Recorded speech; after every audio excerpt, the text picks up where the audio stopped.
जय हिंद प्यारे दोस्तों। आज के इस वीडियो में हम गणित विषय का मॉडल पेपर करने वाले हैं जो आपके लिए काफी महत्वपूर्ण है। यह मॉडल पेपर आपके परीक्षा के प्रश्न पत्र के समान है। जैसे आपके परीक्षा में प्रश्न पत्र में सवाल होते हैं वैसे इस मॉडल पेपर में देखने को मिलेंगे। तो आइए पहले प्रश्न की ओर बढ़ते हैं। तो पहला प्रश्न है, यदि 8 कामा यक्स कामा यक्स कामा 18 समानुपात में है तो यक्स का मान होगा। तो सबसे पहले इस सवाल को करना कैसे है, तो समानुपात में बनाना है। तो 8 अनुपात यक्स समानुपात, समानुपात को या बराबर लिखते हैं या समानुपात का चिन्ह ऐसे होता है समानुपात यक्स अनुपात 18। तो देखिए जो अनुपात का चिन्ह होता है किसको दर्शाता है, बटे को, 8 बटे यक्स। और समानुपात का जो चिन्ह है वो किसको दर्शाता है, बराबर को। तो इसके नीचे बराबर यक्स बटे 18। तो यक्स का मान पूछा है तो यक्स स्क्वायर, इसका गुणा इस तरफ करेंगे, इसका गुणा इस तरफ। तो यक्स स्क्वायर 18 गुणा 8, तो यक्स स्क्वायर बराबर कितना हो गया, 144। अगर आप यहीं पर यक्स बराबर 12 लिख देंगे तो यह सही नहीं होगा। अगर आपको अति लघुत्तरी में करना है तो आप लिखेंगे दोनों पक्षों का वर्गमूल लेने पर यक्स स्क्वायर अंडर रूट 144। तो यक्स गुणा यक्स, यही हुआ, इसको तोड़ेंगे तो, और यहाँ पर होगा 12 गुणा 12। तो यक्स बराबर कितना हो जाएगा, 12 हो जाएगा। यक्स बराबर 12, ऑप्शन ए सही होगा। चित्र में ओ वृत्त का केंद्र है। यदि कोण ओ ए बी बराबर 30 डिग्री हो तो कोण ए सी बी का मान होगा। तो सबसे पहले हम चित्र को बनाते हैं। पहले एक वृत्त बनाएंगे। वृत्त में ए बी एक रेखा है, ठीक, ओ केंद्र है, ठीक, ओ के बाद में सी एक पॉइंट है, ठीक, यही प्रश्न है, ठीक। और कह रहा है कि ओ ए बी मतलब ए कोण कितना है, 30 डिग्री है। अब देखिए यह भी वृत्त की त्रिज्या है और यह भी वृत्त की त्रिज्या है। जब आमने सामने की भुजाएं बराबर होती हैं तो आमने सामने का कोण भी क्या होता है, बराबर होता है। तो यह 30 डिग्री है तो यह भी कितना होगा, 30 डिग्री होगा। और 30 डिग्री होगा तो त्रिभुज के तीनों कोणों का मान कितना होता है, 180 होता है। 180 में से 60 घटा देंगे तो कितना बचा, 120। तो कोण ओ का मान कितना आया, 120 आया। और आपको बता दें किसी भी जीवा के केंद्र, किसी भी जीवा के एक तरफ केंद्र पर बना कोण परिधि का 2 गुना होता है। मतलब केंद्र पर बना कोण जो 120 है, वो कितना है, कोण ओ बराबर कितना है, 120 है। तो परिधि पर कोण सी बराबर कितना होगा, इसका आधा होगा। तो 120 बटे 2 मतलब 60, ऑप्शन बी सही होगा। बढ़ते हैं अगले प्रश्न की ओर। तो अगला प्रश्न है, 5,000 का 10% वार्षिक साधारण ब्याज की दर से 3 वर्षों का ब्याज बताएं। तो ब्याज होगा 3 वर्षों का ब्याज क्या होगा, तो साधारण ब्याज सिंपल इंटरेस्ट बराबर होता है मूलधन गुणा दर रेट गुणा समय बटा 100, यही होता है। तो मूलधन कितना दिया है, 5,000 दिया है। वार्षिक ब्याज कितना दिया है, दर 10 दिया है। और समय कितना दिया है, 3 वर्ष दिया है बटे 100। 100 से 2 शून्य कट गए, अब बचा कितना, 5 तिहाई 1500। तो साधारण ब्याज कितना आया, 1500 आया, ऑप्शन बी सही होगा। बढ़ते हैं अगले प्रश्न की ओर। तो अगला प्रश्न है, 7 के पावर 3 बराबर 343 को लघुगणकीय रूप में लिखना है। तो लघुगण, लॉग जो है वो घातांक का केवल एक ही सिक्के के दो पहलू हैं। अगर लॉग दिख रहा है तो घातांक बना सकते हैं, घात दिख रहा है तो लघुगुणक बना सकते हैं। अब आइए इसको बनाते कैसे हैं। इसका हमने एक बहुत सारे प्रीवियस ईयर हमने कराए हैं जो आपके लिए काफी इंपॉर्टेंट है, और एक मॉडल पेपर भी कराया है। हम उन प्रश्नों को सिलेक्ट कर रहे हैं जो परीक्षा में कई बार आए हैं, केवल उनके अंक बदले और शब्द बदले गए हैं, बाकी वो सवाल हूबहू हैं। तो 7 के पावर 3 बराबर 343 को लॉग में लिखना है। तो लॉग 7 आधार सेम रहता है, 7 343, 343 बराबर 3, इस प्रकार से लिख सकते हैं। तो कौन सा ऑप्शन सही होगा, ऑप्शन बी सही होगा। अगर इसको कहते घातांकी रूप में लिखना है तो 7 के पावर 3 बराबर 343, यह कैसा हुआ, घातांकी रूप हुआ। यह घातांकी रूप हुआ, यह लघुगणकीय रूप हुआ। लघुगणकीय रूप समझ में आया और घातांकी रूप। बढ़ते हैं अगले प्रश्न की ओर। तो यक्स, पांचवा प्रश्न है, यक्स स्क्वायर माइनस 9 बटे यक्स प्लस 3 का सरलतम रूप।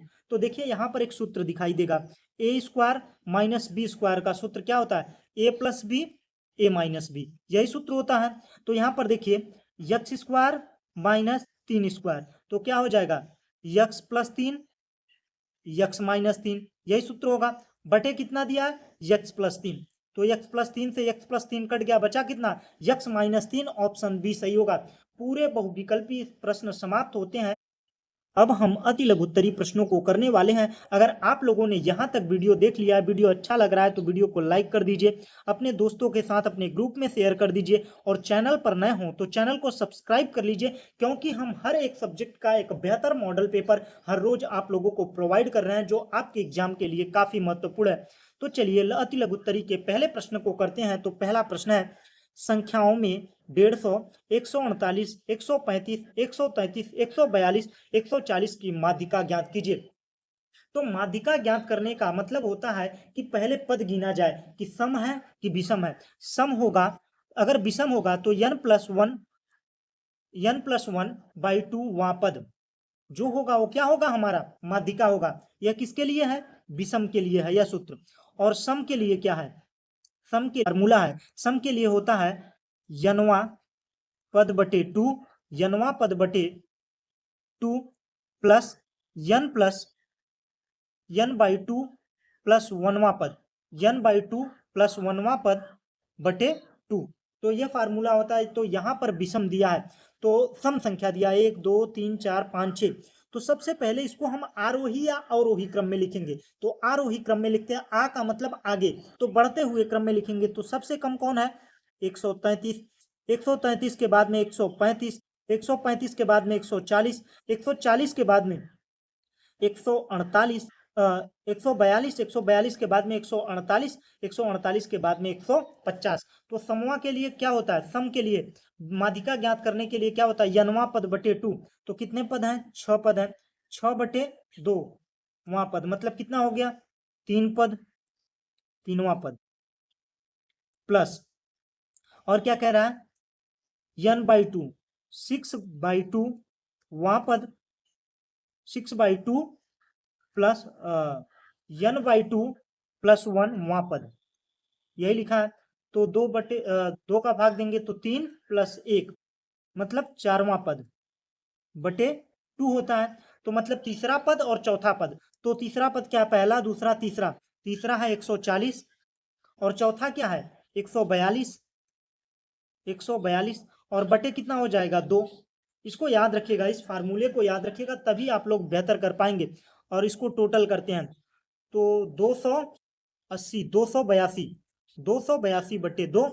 तो 2 से भाग देंगे, 2 का 2, 2 चौकाट 141, माध्यिका कितनी आएगी, 141 आएगी। इस प्रकार से आप इसको निकाल सकते हैं। और अगर माध्य पूछ ले तो माध्य पूछेगा तो सभी का सम करके, और जितने पद हैं अगर सभी को सम करके, और कितने पद हैं 1 2 3 4 5 6, 6 से भाग दे देंगे तो क्या निकल जाएगा, माध्य निकल जाएगा, माध्य निकल जाएगा। और जिसका रिपीटेशन ज्यादा होगा उसको क्या कहते हैं, बहुलक कहते हैं। सारी चीजें क्लियर हुई। अब बढ़ते हैं अगले प्रश्न की ओर। तो अगला प्रश्न है, 2 के पावर 5 गुणा 2 के पावर 3 -3 गुणा 2 के पावर 2 का मान ज्ञात कीजिए। जब देखिए a के पावर m गुणा a के पावर n, तो इसका सूत्र होता है m प्लस n होता है, m प्लस n होता है, यही सूत्र होता है। तो यहाँ पर 2 दिया है, 2 के पावर 5 प्लस होता है प्लस -3 प्लस 2। तो कितना हो गया, 5 2 7, 2 के पावर 7 -3 मतलब 2 के पावर कितना आया, 4 आया, 2 के पावर 4। और 2 का पावर 4 का मान कितना होता है, 2 दूना 4, 4 दूना 8, 8 दूना 16, कितना हो गया 16। आंसर इसका मान कितना आएगा, 16 आएगा। इस प्रकार से आप कर सकते हैं। अगर यहीं पर ए के पावर m भागे ए के पावर n दिया होता तो क्या होता, ए के पावर m माइनस n, यही सूत्र होता और इसका ये सूत्र होगा। दोनों चीजें क्लियर हुई। अब बढ़ते हैं अगले प्रश्न की ओर। तो अगला प्रश्न है, x बटे 16, x स्क्वायर बटे 16 माइनस वाई स्क्वायर बटे 25 का गुणनखंड ज्ञात कीजिए। तो गुणनखंड ज्ञात करने के लिए सबसे पहले देखिए, गुणनखंड ज्ञात करना है ना, तो देखिए यहाँ पर एक फार्मूला दिख रहा है, ए स्क्वायर माइनस बी स्क्वायर बराबर ए प्लस बी और ए माइनस बी, यही गुणनखंड होगा। तो एक्स स्क्वायर बटे 4 का स्क्वायर माइनस वाई स्क्वायर बटे 5 का स्क्वायर, तो हम कर सकते हैं एक्स बटे 4 का होल स्क्वायर माइनस वाई बटे 5 का होल स्क्वायर। तो इसको गुणनखंड करेंगे तो क्या होगा, एक्स प्लस 4 प्लस वाई बटे 5, एक्स बटे 4 प्लस वाई बटे 5, एक्स बटे 4 माइनस वाई बटे 5। इस प्रकार से इसका गुणनखंड निकाल सकते हैं, जो काफी इंपॉर्टेंट है आप लोगों के लिए। अब बढ़ते हैं अगले प्रश्न की ओर। तो अगला चौथा प्रश्न है जो आप लोगों के लिए काफी इंपॉर्टेंट है, इसमें काफी सारी चीजें आप लोगों को देखने को मिलेंगी। तो ये जो सममिति का अंतर पूछ रहा है, तो सममिति का सूत्र होता है A minus B union B minus A का यूनियन बताना है। तो यूनियन का मतलब होता है जो सभी में है। ए माइनस बी का मतलब है ए में से उन बी के सभी तत्वों को घटा दीजिए। तो बी को घटाएंगे तो सी कट गया, सी के बाद में डी कट गया, मतलब दो कट गए। तो ए माइनस बी में क्या बचा, ए कामा बी, क्या बचा, ए कामा बी, ठीक, यूनियन। उसके बाद में बी माइनस ए, बी में से ए को घटाना है, तो बी में से ए को घटाएंगे तो क्या बचा, ई कामा कोष्टक में ई कामा एफ, यही बचा। अब यूनियन कर देंगे तो इनमें जितने पद हैं सभी को लिख देना है, क्या कहलाता है, यूनियन कहलाता है। तो ए कामा बी कामा ई कामा एफ, इस प्रकार से ए सममिति बी का अंतर निकाल सकते हैं। इस प्रकार से इस सवाल को कर सकते हैं। अगर ए माइनस बी पूछेगा तो इस प्रकार से निकाल दीजिएगा, बी माइनस ए पूछेगा तो इस प्रकार से निकाल दीजिएगा। मैंने सारी चीजें इसीलिए इस बड़े सवाल को लिया है जिससे आप सभी चीजों को कर सकें। वहीं पर पूछ ले ए इंटरसेक्शन बी पूछे तो इन दोनों में उभयनिष्ठ क्या है, उभयनिष्ठ जो होगा सी और डी, यही उभयनिष्ठ है। तो ए इंटरसेक्शन बी का आंसर क्या होगा, यही होगा। मैंने हर एक सवाल को ए माइनस बी को भी क्लियर किया, ए इंटरसेक्शन बी को भी क्लियर किया, ए यूनियन बी को भी क्लियर किया। इसको ए मान लीजिए, इसको बी मान लीजिए। तो जितने पद हैं A B C D E F, A union B अगर लिखा जाएगा, सेट ए यूनियन बी अगर लिखा जाएगा तो कैसे लिखेंगे, A B C D E F, यही पूरा सेट हुआ, ए यूनियन बी का यह सेट हुआ। इस प्रकार से आप लिख सकते हैं। और सेट का सवाल एक या दो सवाल कंफर्म होते हैं, एक तो अति लघुत्तरी में कंफर्म होता है, एक बहुविकल्पी में कंफर्म होता है। तो मतलब एक तो कंफर्म है ही, चाहे वो अति लघुत्तरी में दे चाहे बहुविकल्पी में दे, आपको एक प्रश्न जो सेट से है समुच्चय से देखने को मिलेंगे। अब बढ़ते हैं अगले प्रश्न की ओर। तो अगला प्रश्न पांचवा है जो काफी इंपॉर्टेंट है। मैं जो ये मॉडल पेपर करा रहा हूं, मतलब इनसे अगर सवाल नहीं आ रहे हैं तो प्रीवियस ईयर उठाइए और प्रीवियस ईयर उठा के इन सवालों को सॉल्व कीजिए। जो मैं तरीका बता रहा हूँ इस प्रकार से सॉल्व कीजिए जिससे आप अपने पेपर में बेहतर कर पाए। मैं कह रहा हूँ मैंने 2 मॉडल पेपर कराए, अगर 2 मॉडल पेपर को आपने बेहतर तरीके से एनालिसिस किया कि जो जो मैंने सवाल कराए हैं उससे आधारित जितने भी सवाल आ रहे हैं सभी सवालों को अगर आप सॉल्व कर ले रहे हैं तो आप अपने परीक्षा में बेहतर कर पाएंगे। लेकिन मैं यह दावा करता हूं कि 60 से 70% जो प्रश्न है इन्हीं सवालों में से देखने को मिलेंगे। तो x square plus 5 x plus 6 को भाग देना है, भाग करना है। तो भाग विधि क्या होती है, आइए इसको जानते हैं। तो सबसे पहले यहाँ पर यक्स स्क्वायर है, तो यक्स को यक्स स्क्वायर में क्या कर दें, यक्स का गुणा कर देंगे तो क्या हो जाएगा, यक्स स्क्वायर प्लस 2x, और माइनस करेंगे तो यहाँ पर माइनस हो जाएगा, यहाँ पर तो ये कट जाएगा। और यहाँ 5 में से 2 गए तो कितना बचा, 3x, 3x प्लस 6। तो x में किसका गुणा कर दें, 3 का गुणा कर दें। तो 3x 3 दूना 6, माइनस कर देंगे, दोनों माइनस हो जाएगा, यह भी कट जाएगा, यह भी कट जाएगा, 0 0 हो गया। तो मतलब इसका मान भागफल कितना आया, x प्लस 3 और शेषफल कितना आया, 0 आया। भागफल x प्लस 3 और शेषफल कितना आया, 0 आया। इस प्रकार से इस सवालों को कर सकते हैं और इससे एक सवाल आपको जरूर देखने को मिलेंगे। अब ये जो रहा 6 क्वेश्चन, यह भी काफी इंपॉर्टेंट है क्योंकि वृत्त से रचना के लिए एक प्रश्न जरूर देखने को मिलता है। 4 सेंटीमीटर त्रिज्या का एक वृत्त खींचिए, पहले 4 सेंटीमीटर की दूरी लीजिए, एक वृत्त खींचिएगा, ठीक है। पहले सबसे पहले रचना में लिखिएगा हमने 4 सेंटीमीटर की एक रेखा खींची और बिंदु ओ को केंद्र मानकर एक वृत्त बनाया, ठीक है। ओ ए रेखा खींची और वृत्त ओ को केंद्र मानकर बी पॉइंट से एक मैंने वृत्त बनाया। तो जो वृत्त बनाया, वृत्त पर एक पी बिंदु, तो कह रहा है वृत्त पर एक बिंदु पी है, मतलब ए पी रेखा ले लेते हैं, बिंदु पी यही बिंदु है।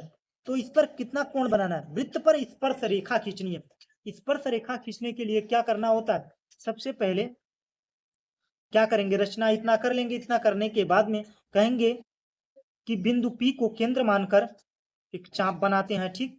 चाप बनाने के बाद में वही दूरी से एक चाप यहाँ लगाएंगे, एक चाप यहाँ लगाएंगे और उसके बाद में यहाँ पर वही दूरी रखकर एक चाप इधर काटेंगे, यहाँ पर रख के इस चाप इधर काटेंगे और इस प्रकार से इस रेखा को मिला देंगे तो क्या हो जाएगी, हमारी स्पर्श रेखा हो जाएगी। इस प्रकार से आप कर सकते हैं। अगर यह त्रिज्या 9 दिया हो तब कैसे करना होगा, तो कहेंगे एक रेखा खींचेंगे, एक जीवा, जीवा के एक तरफ कोण बनाएंगे, ठीक है, और जो यह कोण का चाप है उसी कोण से एक चाप यहाँ पर बनाएंगे, ठीक है, यहाँ पर, और यहाँ पर बनाने के बाद में वही दूरी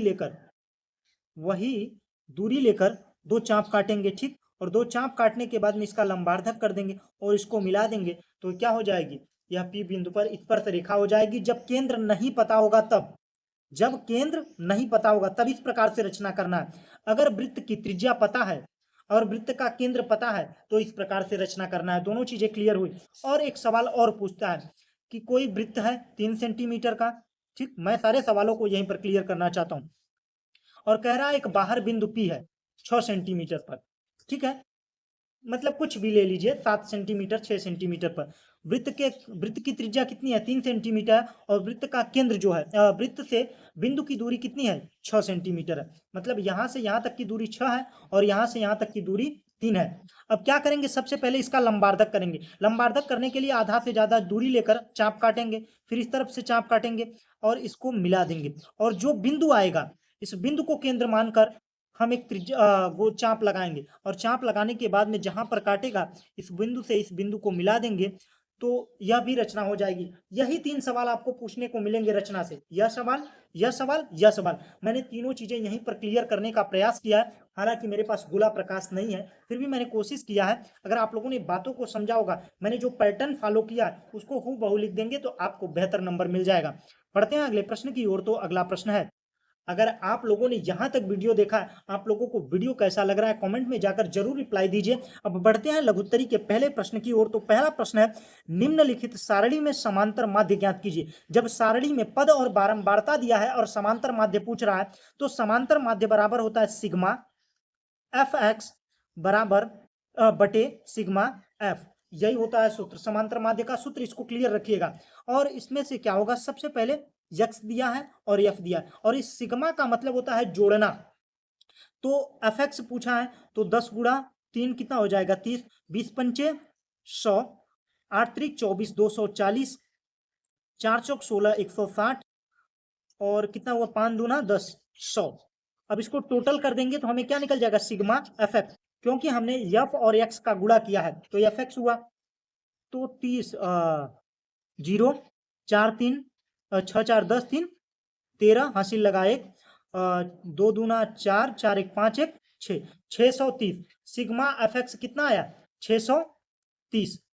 और अब हम क्या करेंगे, सिग्मा एफ करेंगे, मतलब एफ क्या है, इसको टोटल करना है, 5 3 8 8 दूना 16, 16 6 8 दूना 16, 16 6 22, 16 6 22, ठीक। अब इसको भाग दे देंगे, जो मान आएगा वही क्या होगा, समांतर माध्य होगा। 11 दूना 2 से काटेंगे 11 हो गया, 2 तिहाई 6, 2 दूना 4, 2 पंचे 10, 325, 325 बटे 11, इसको भाग दे देंगे, जो मान आएगा वही क्या होगा, हमारा समांतर माध्य होगा। इसी प्रकार से इस सवाल को करना है, याद रखिएगा। अब बढ़ते हैं अगले प्रश्न की ओर। आपको चक्रविधि और चक्रविधि और साधारण ब्याज से एक सवाल जरूर देखने को मिलेगा। तो यहाँ पर जो दूसरा प्रश्न है, 10,000 का 10% वार्षिक ब्याज की दर से 2 वर्षों का मिश्र धन ज्ञात करना। तो मिश्र धन अमाउंट बराबर होता है P 1 + R/100 गुणा पावर टी, यही होता है सूत्र। तो यहाँ पर अमाउंट पूछा है, मिश्र धन पूछा है, P कितना दिया है 10,000 दिया है, 10,000 दिया है, और रेट कितना दिया है 10/100, और टाइम कितना दिया है 2 सालों का। तो 10,000 गुणा 110/100, 110/100, यह 110 आया किससे, जब 100 का एलसीएम लेंगे तो यहाँ पर 100 का गुणा हो जाएगा, 100 और 10 कितना हो गया 110 हो गया, 110 हो जाएगा तो 110/100 हो जाएगा, और 2 बार करना है तो 100 से 2 शून्य कट गए, और इस 100 से 2 शून्य कट गए। अब बचा कितना, 11 ग्रहीम कितना होता है 121, 121 200 2 शून्य 121, यही कितना हुआ हमारा मिश्र धन हुआ। मिश्र धन कितना हुआ हमारा 12,100 रुपए, 12,100 रुपए क्या हुआ हमारा मिश्र धन हुआ। अब बढ़ते हैं अगले प्रश्न की ओर। तो अगला प्रश्न है, एक कमरे की लंबाई 5 मीटर, चौड़ाई 4 मीटर और ऊंचाई 3.5 मीटर है। तो कमरे की चार दीवारी का क्षेत्रफल निकालने के लिए होता है L + B × H। यही सूत्र होता है। दो, लंबाई कितना दिया है 5 दिया है, चौड़ाई कितना दिया है 4 दिया है और ऊंचाई कितना दिया है 3.5 दिया है। तो कितना हुआ 5 4 9, 9 दूना 18, 18 गुणे 3.5, 18 × 5 = 90, 18 18 दूना 36, 18 × 3 = 54, 54 63 दशमलव लग गया 63 centimetre metre square, 63 metre square. यही आंसर होगा। कितना होगा 63 मीटर स्क्वायर इन चार दीवारी का क्षेत्रफल होगा। बढ़ते हैं अगले प्रश्न की ओर। तो अगला प्रश्न है, एक व्यक्ति ने 10 रुपए अंकित मूल्य वाले 100 शेयर 15 प्रति शेयर के बाजार भाव पर खरीदा। यदि कंपनी 8% लाभांश देती है तो व्यक्ति का वार्षिक लाभांश होगा। वार्षिक लाभांश तो मतलब वार्षिक लाभांश कंपनी किस पर देती है, जिस भाव पर उसका शेयर है। तो कंपनी के भाव का शेयर क्या है 10 रुपए। तो कितना शेयर खरीदा 100 शेयर, तो कितना हुआ 1000 रुपए। कितना हुआ 1000 रुपए। 1000 पर कंपनी कितना लाभांश दे रही 8%। तो कितने रुपए देगी, 2 शून्य कट गया। तो कितने रुपए देगी साल भर में 80 रुपए देगी। लाभांश वार्षिक लाभांश पूछा है तो 80 रुपए दे। 2x² + 7x + 6 का गुणनखंड कीजिए। तो गुणनखंड करने के लिए सबसे पहले इसका मल्टीप्लाई करते हैं। तो 6 दूना 12। तो 7 को ऐसे फैक्टर में तोड़ें कि गुणा करने पर 12 आए और जोड़ने घटाने पर 7 आए। तो 2x² + 4x + 3x + 6 और यहाँ पर 2x कॉमन लेंगे तो x + 2 बचेगा और यहाँ पर 3 कॉमन लेंगे तो x + 2 बचेगा। तो गुणनखंड क्या है 2x + 3 x + 2। इस प्रकार से इस गुणनखंड को कर सकते हैं। गुणनखंड से भी एक सवाल देखने को मिलता है। अब लास्ट क्वेश्चन है, अगर आप लोगों ने यहाँ तक वीडियो देखा है, आप लोगों को वीडियो कैसा लग रहा है कमेंट में जरूर रिप्लाई दीजिए। और हम देखिए यह प्रश्न का ईयर मैंने कैलकुलेट लास्ट में कर दिया, यहाँ पर एडिट नहीं हो पाया। देखिए 2017, 18, 21, 22, 23 में इस प्रकार से प्रश्न आपको देखने को मिले हैं। तो 3 सेंटीमीटर त्रिज्या का एक वृत्त खींचिए।